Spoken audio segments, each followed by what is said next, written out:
Welcome back to Outside Views Politics 101. The terms authoritarianism and totalitarianism often get used interchangeably, but they represent two very different forms of government and control. Today, we're going to break down the key differences between these two systems, their goals, methods, and the real-world impacts they have on societies.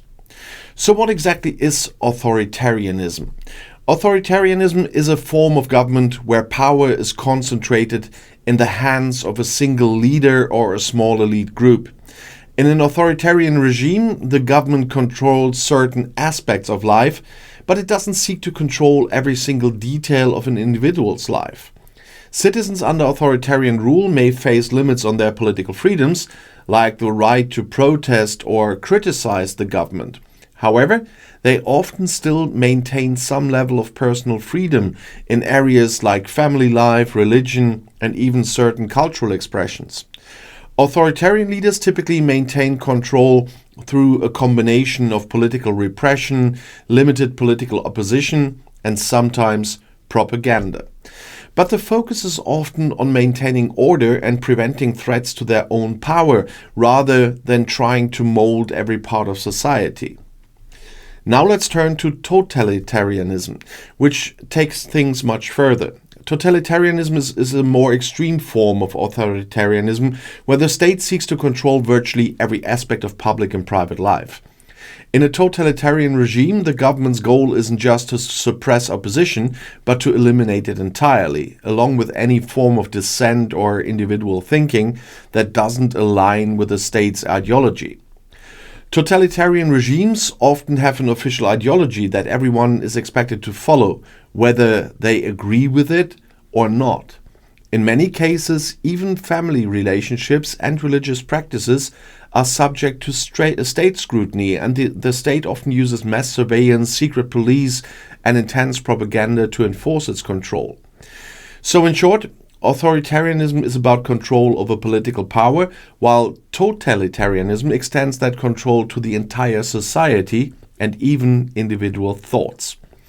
Let's look at some examples to make these differences clearer. A classic example of authoritarianism would be a military dictatorship. Military leaders seize control of the government, often promising stability and security in exchange for limiting political freedoms. They may restrict the media, outlaw certain political parties, and suppress protests, but they generally don't interfere with citizens' personal lives as long as they don't challenge the regime. An example of totalitarianism, on the other hand, would be Nazi Germany under Hitler or Stalin's Soviet Union. In these regimes, the government sought to completely reshape society according to a specific ideology. People were not only expected to follow the law, but to actively support and believe in the state's vision. Dissent was not tolerated in any form, and anyone suspected of opposing the regime faced severe punishment, often in the form of imprisonment, torture, or even execution. One way to think of it is that authoritarianism controls what people do, while totalitarianism tries to control what people think and believe. Authoritarian governments often allow for a little more personal freedom, as long as people don't challenge the state directly. Totalitarian governments, however, see no boundaries to state control, wanting to dominate every corner of life. Why do these differences matter? Understanding the distinction is crucial because it helps us recognize the signs of each system and to understand the levels of control different governments might exert. An authoritarian leader might restrict voting rights or limit the press, but a totalitarian leader will attempt to reprogram the population entirely.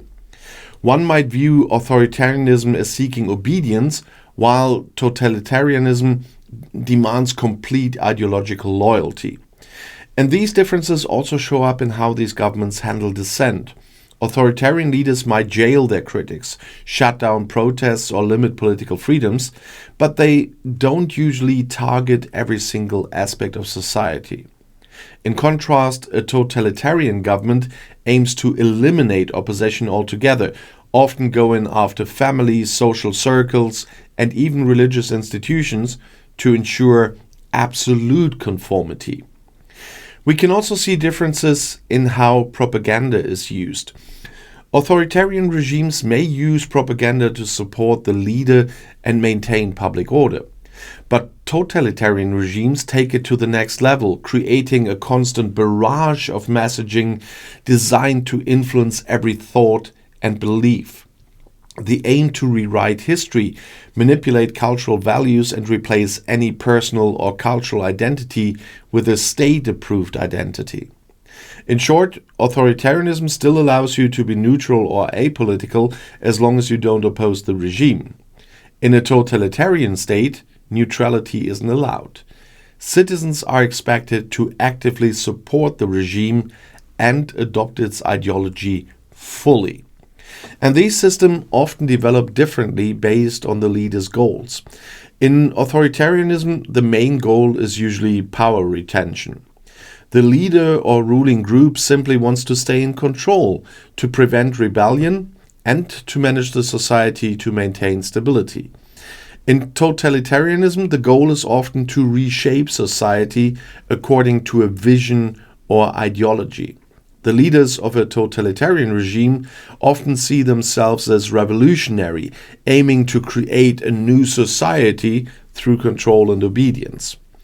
Interestingly, both systems often start in times of crisis.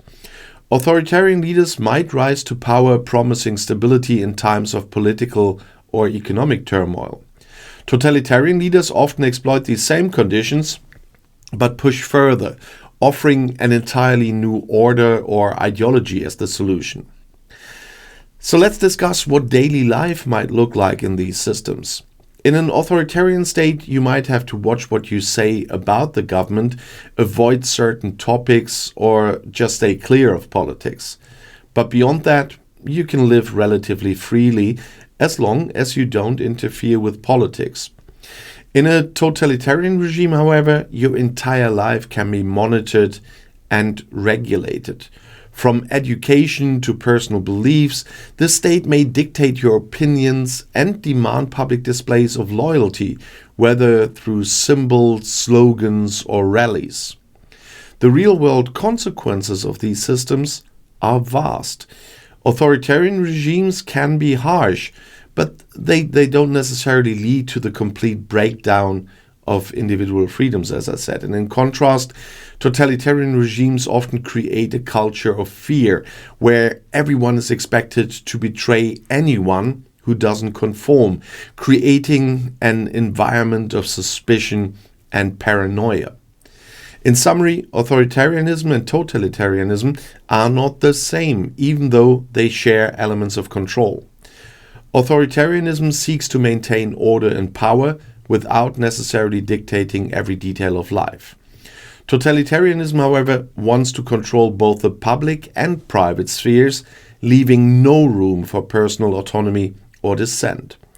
Understanding these differences is vital for anyone studying political systems, and recognizing the signs can help us be vigilant about protecting freedoms.